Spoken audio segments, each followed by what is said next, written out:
अगर आपने इस वीडियो पे क्लिक किया है तो you have some sort of experience in spending money and I also assume कि आपने कुछ ऐसे प्रोडक्ट परचेज किए हैं that you are proud of and others not so much. Welcome back to my channel, The Perky Neha. If you are seeing this face for the first time, please do consider subscribing my channel.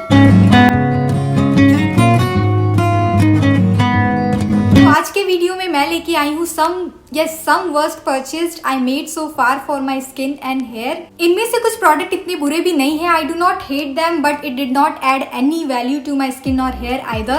Video को start करने के पहले मैं एक disclaimer दे देती हूँ. जरूरी नहीं है कि ये मेरे लिए काम नहीं किए तो ये आपके लिए भी नहीं करेंगे. सबकी स्किन अलग होती है, तो अगर आप ये प्रोडक्ट कंटिन्यू कर रहे हो तो प्लीज कंटिन्यू करते रहें. ये कुछ प्रोडक्ट्स है जो मेरे स्किन पर काम नहीं किया और मैं अपना पर्सनल एक्सपीरियंस आपके साथ शेयर कर रही हूँ. तो ये एक छोटा सा डिस्क्लेमर है जो मैं देना चाहती हूँ. So let's go ahead and get started. बात करते हैं फर्स्ट प्रोडक्ट की. ये है हिमालय का scrub clear complexion whitening scrub. 100 ग्राम का प्रोडक्ट है. This retails for 135 rupees. इससे लगाने के बाद मुझे अपने चेहरे पर बिल्कुल भी फर्क नहीं दिखा. इसके जो ग्रैनुअल्स हैं वो इतने बड़े बड़े हैं और वो चेहरे पर इतने ज़्यादा लगते हैं. ना तो ये डेड स्किन रिमूव करता है, ना इसे लगाने के बाद चेहरे पर कुछ अच्छा दिखता है कि हाँ आपके डेड स्किन रिमूव हो गए हैं. ये बहुत ज़्यादा क्रीमी है और इसे यूज़ करने के बाद आपको लगेगा कि आपका स्किन बहुत ऑयली है, आपको फेस वॉश करने की ज़रूरत है. ये मेरे लिए तो ये बिल्कुल भी काम नहीं किया. अगर आपके लिए कर रहा है तो बहुत अच्छी बात है, लेकिन ये एक प्रोडक्ट है जो कि बहुत बेकार लगा मुझे. For me this is a very unuseful product. मैं इसे अभी डस्टबिन में फेंकने वाली हूँ. मैं इसे एज अ हैंड वॉश भी नहीं यूज़ कर पाऊंगी, तो ये मेरे लिए टोटल वेस्ट प्रोडक्ट है. बात करते हैं नेक्स्ट प्रोडक्ट की. ये है ला शील्ड का SPF 50 सनस्क्रीन. ये है water resistant up to 8 hours, chemical filter free, SPF 50 25% micro कुछ तो जिंक ऑक्साइड कुछ ऐसा है, और ये टोटल वेस्ट प्रोडक्ट है. ये this was recommended by my dermatologist और ये इतना बेकार प्रोडक्ट है. ये क्लेम करता है कि ये बहुत ऑयल फ्री है. अगर आप इसको टेस्ट करना चाहते हो तो प्लीज़ इसे एक टिश्यू पेपर में डाल के देखो, और ये इतना ज़्यादा ऑयल सोक करेगा कि आप हैरान रह जाओगे. ये बिल्कुल भी अच्छा सनस्क्रीन नहीं है. अगर आप इस पर इन्वेस्ट कर रहे हो 630 कुछ ऐसा आता है और इस पर आप इन्वेस्ट कर रहे हो, इससे अच्छा आप लोटस या कोई सस्ता वाला सनस्क्रीन ले लो, बट ये कभी मत लेना. दिस क्लेम्स की ये क्लियर मैट और ऑयल फ्री लुक देता है. ऐसा बिल्कुल भी नहीं. इसे लगाने के बाद चेहरा इतना ऑयली हो जाएगा आपका. मुझे तो लगाने के बाद 1-2 पिंपल्स भी आ गए थे 1-2 दिन बाद. तो सोचिए कि ये कितना खराब प्रोडक्ट है मेरे स्किन के लिए. एज पर माई एक्सपीरियंस ये बिल्कुल भी water resistant up to 8 hours नहीं है. 3 घंटे के बाद ही ये पूरा बह जाएगा. आखिर है तो सनस्क्रीन ही. इसने मेरे पूरे पैसे वेस्ट किए हैं. नेक्स्ट प्रोडक्ट है वो है न्यूट्रोजीना का सनस्क्रीन. ये वाला, ये this retails for 199 rupees. 30 ml का प्रोडक्ट है. This leaves my skin greasy. अगर आपका ऑयली और कॉम्बिनेशन स्किन है तो ये प्रोडक्ट आपके लिए बिल्कुल भी नहीं है. इस प्रोडक्ट को आप बिल्कुल मत खरीदना. हाँ, ड्राई स्किन वालों को सूट कर सकता है, बट मेरी स्किन कॉम्बिनेशन स्किन है तो मुझे तो ये बिल्कुल भी सूट नहीं किया. इतना ऑयली, इतना चिपचिपा है. Fragrance is very harsh and not good for sensitive skin people. This is not at all tinted sunscreen. This leaves water cast on your skin लगाने के बाद. तो ये बिल्कुल भी अच्छा सनस्क्रीन नहीं है. इस पे अपने पैसे वेस्ट मत करना. Next is this wow shampoo. ये है 499 का product. Red onion black seed oil hair. जब से मैंने इसे लगाना शुरू किया है, while washing my hair and thereafter मेरे बाल और झड़ने शुरू हो गए हैं. मेरे कहने का मतलब है कि जब मैं इससे बाल धोती हूँ तो वाइल वॉशिंग माई हेयर मेरे हेयर तो गिरते ही गिरते हैं, लेकिन उसके बाद भी बाल इतने ज़्यादा झड़ते हैं. इसे मैं 2 या 3 महीने से यूज़ कर रही हूँ. मुझे लगा था हाँ 1 महीना 2 महीना 3 महीना हाँ कुछ तो फ़र्क दिखेगा, लेकिन अब मैं इसे बिल्कुल भी नहीं लगाऊंगी. ये बहुत बेकार सा प्रोडक्ट है. इसे तो डस्टबिन में फेंक देना चाहिए. ये तो मैं कैसे भी यूज़ नहीं कर सकती हूँ. ये बहुत ही बेकार सा प्रोडक्ट मुझे लगा. And while washing your hair आपको शैम्पू का इतना ज़्यादा क्वांटिटी चाहिए. एक बार में तो आपका हेयर वॉश होगा ही नहीं, आपको इसे 2 बार वॉश करना ही पड़ेगा. इतना ज़्यादा क्वांटिटी 499 का मैं इतने क्वांटिटी में यूज़ कर रही हूँ तो मुझे फ़ायदा ही क्या हो रहा है. इससे अच्छा मैं हेड एंड शोल्डर या कोई शैम्पू पे इन्वेस्ट करूँ. ये मैं आइंदा से इसके बाद नहीं खरीदने वाली हूँ. बहुत मैंने इसको लगा लिया और जितना भी है उसे भी मैं शायद यूज़ नहीं करूँगी अब. Next product is again from the house of wow. ये है वाओ का कंडीशनर. ये है organic virgin coconut oil plus avocado oil. ये अगर आपके बाल बहुत ज़्यादा ऑयली हैं तो आपके लिए ये प्रोडक्ट बिल्कुल भी नहीं है. एक बार आप शैम्पू करोगे, फिर इस कंडीशनर को लगाओगे, उसके बाद अपने बाल को ड्राई करोगे तो ये बिल्कुल ही ऑयली. आपको लगता है कि आपने कुछ ऑयल पहले से लगा रखा है तो आप ये यूज़ ही करोगे क्यों एज अ कंडीशनर. अगर आप ऑयल लगाकर इसको यूज़ कर रहे हो तो फिर बात ही नहीं. आपको ये कंडीशनर लगाने की ज़रूरत ही नहीं होगी क्योंकि ये बिल्कुल ऑयली सा कंडीशनर है. शायद मैंने गलत कंडीशनर चूज़ कर लिया, बट मेरे पास और एक है मुझे लगा ठीक है वो एवोकाडो कोकोनट होगा। ये है red onion black seed oil hair conditioner. ये भी मैंने ट्राई किया बट ये भी मुझे सेम इफेक्ट दे रहा है। थोड़ा कम ऑयली हो रहा है बट सेम ही लग रहा है मुझे, ज़्यादा कुछ फ़र्क दिख नहीं रहा है। एज अ कंडीशनर तो आप इसको नहीं लगा सकते। इससे अच्छा आप हेयर ऑयलिंग करो, उसके बाद शैम्पू कर लो। उसका शैम्पू भी इतना क्वांटिटी में लग रहा है, कंडीशनर इतना थोड़ा सा में इतना ऑयली कर दे रहा है। I have heard so many good things about wow shampoo and conditioner but it really disappointed me. Next product is this Mamaearth Neem face mask. This basically meant for pimple and acne prone skin. If you are looking for something which treats your acne or pimple, don't put your money into this. Don't guys. ये एक ऐसा product है जो कि मैंने पूरा bottle ख़त्म कर दिया है। थोड़ा सा तो फ़र्क दिखता है, थोड़ा सा तो डिफरेंस आता है आपके स्किन पर, बट बिल्कुल भी नहीं। और ये मैंने इतना ज़्यादा यूज़ किया है और एक बार ही शायद मैं यूज़ करूँगी। इसका जो थिकनेस है वो ये कुछ अजीब सा ही है। इसे मैंने एलोवेरा और रोज़ वाटर डाल के यूज़ किया बट ये बिल्कुल भी काम नहीं कर रहा। देख रहे हो आप इसकी थिकनेस, और इसमें कुछ छोटे छोटे ग्रैनुअल्स हैं जो कि चेहरे पर इतना ज़्यादा लगते हैं और इसे वॉश करने के बाद ऐसा लगेगा कि आपके चेहरे से सोप निकल रहा है। पता नहीं, ये बहुत अजीब सा ही है। मामाअर्थ के तो सारे प्रोडक्ट्स बहुत अच्छे होते हैं, तो मुझे लगा इसका फेस मास्क तो डेफिनेटली अच्छा होगा। इसका मैंने रिव्यू भी देखा था कि इट ट्रीट्स पिंपल एक्नी ऐसा कुछ, बट ये तो कुछ कर ही नहीं रहा है काम मेरे स्किन में। मेरे स्किन में एक टाइम पे बहुत ज़्यादा पिंपल्स आ गए थे। हाँ, पिंपल्स तो ये कंट्रोल नहीं कर सकता, कोई भी क्रीम फेस मास्क नहीं कर सकता, लेकिन कुछ तो आपके चेहरे पर डिफरेंस दिखेगा, कुछ तो आप महसूस करोगे कि हाँ कुछ फ़र्क दिख रहा है। ज़ीरो, कुछ भी नहीं। Next product is again from the house of wow onion black seed hair oil.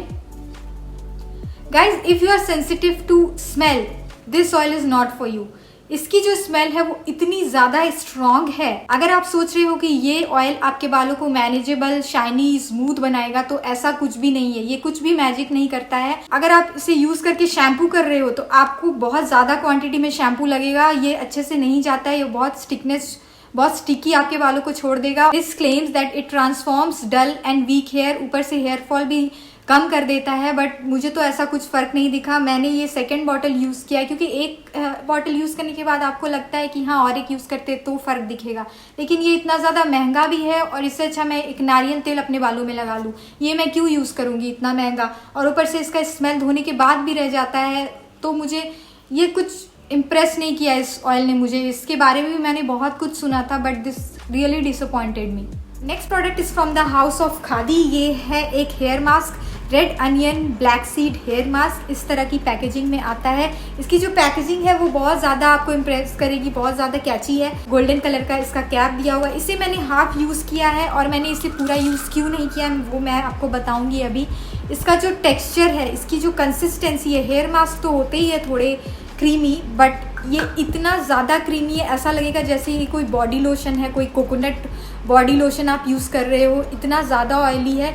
मेरे हेयर ऑयली नहीं थे, लेकिन इसे यूज़ करने के बाद मेरे हेयर इतने ऑयली हो जा रहे हैं, और जब मैं स्ट्रेटनिंग या कोई हेयर स्टाइल कर रही हूँ तो वो भी ठीक से नहीं हो पा रहा है। अनटिल एंड अनलेस आपके बाल ड्राई है तो ही आप इसे यूज़ करो, मैं यही सजेस्ट करूँगी आपको, क्योंकि मेरे हेयर के लिए तो ये बिल्कुल भी नहीं है। इसका इंग्रेडिएंट्स मैंने नहीं पढ़ा और मैंने इसका रिव्यू देखकर इसे ऑर्डर कर लिया, जो कि एक टोटल वेस्ट ऑफ मनी है। तो हाँ, अगर आप कोई बीच लोकेशन पे जा रहे हो तो वहाँ आपके बाल बहुत ड्राई होते हैं तो आप इसे लेकर जा सकते हो, बट अभी मैं इसे रखने वाली हूँ, मैं इसे यूज़ करने नहीं वाली हूँ। हाँ गाइस, अगर आप कुछ अच्छे हेयर मास्क सजेस्ट कर सकते हो तो डू कमेंट डाउन बिलो और मुझे बताओ कि कौन सा हेयर मास्क यूज़ करना अच्छा होगा बालों पर। मैंने सोचा था ये एक अच्छा प्रोडक्ट होगा फ्रॉम खादी, बट अनफॉर्चुनेटली नहीं, तो it's a waste of money. Next product is a L'Oreal lipstick. ये कुछ इस तरीके का दिखता है। This is not a liquid lipstick, ये मैट भी नहीं है, ये कुछ इस तरीके का है, थोड़ा ग्लॉसी है। हाँ, ये लगाने के बाद आपके लिप्स पे बहुत ब्यूटीफुल लगता है, लेकिन guys this retails for 675 rupees. तो सच में आप कुछ तो एक्सपेक्ट करोगे कि हाँ ये काफ़ी अच्छा होगा फ्रॉम लॉरियल। ये आप जैसे ही लगाते हो ये थोड़ा सा भी स्मज प्रूफ नहीं है। ये मैंने इस तरह लगाया और फिर इस तरह इसे रब कर दिया और ये चला गया। तो मतलब आपको एवरी हाफ एन आवर और 1 आवर पे इसको बार बार लगाना पड़ेगा। तो ऐसे लिपस्टिक पे आप क्यों इन्वेस्ट करोगे 675 रुपीज़। इससे अच्छा आप मेबलिन का ले लो, इवन वो भी 9 to 5 का ले लो, वो भी रह जाता है।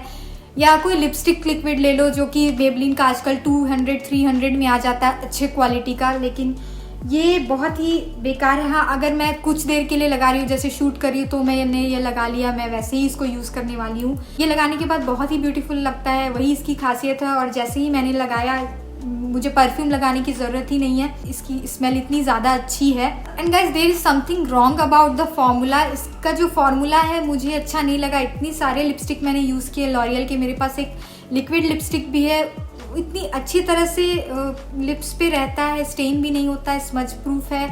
ऑब्वियसली लिपस्टिक लिक्विड है तो होगा, बट थोड़ा सा तो रह जाएगा, जैसे 9 to 5 का मैट लिपस्टिक रहता है, बट ये वर्थ ही नहीं है बिल्कुल।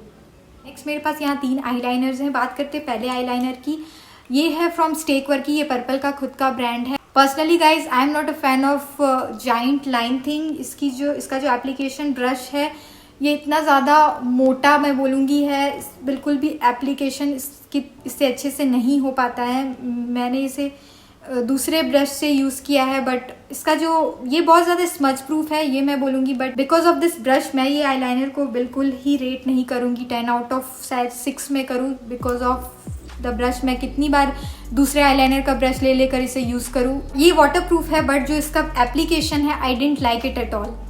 मेरे पास यहाँ पर 2 आईलाइनर है। First one is waterproof eyeliner inside long lasting, और एक है black magic liquid liner from Nykaa.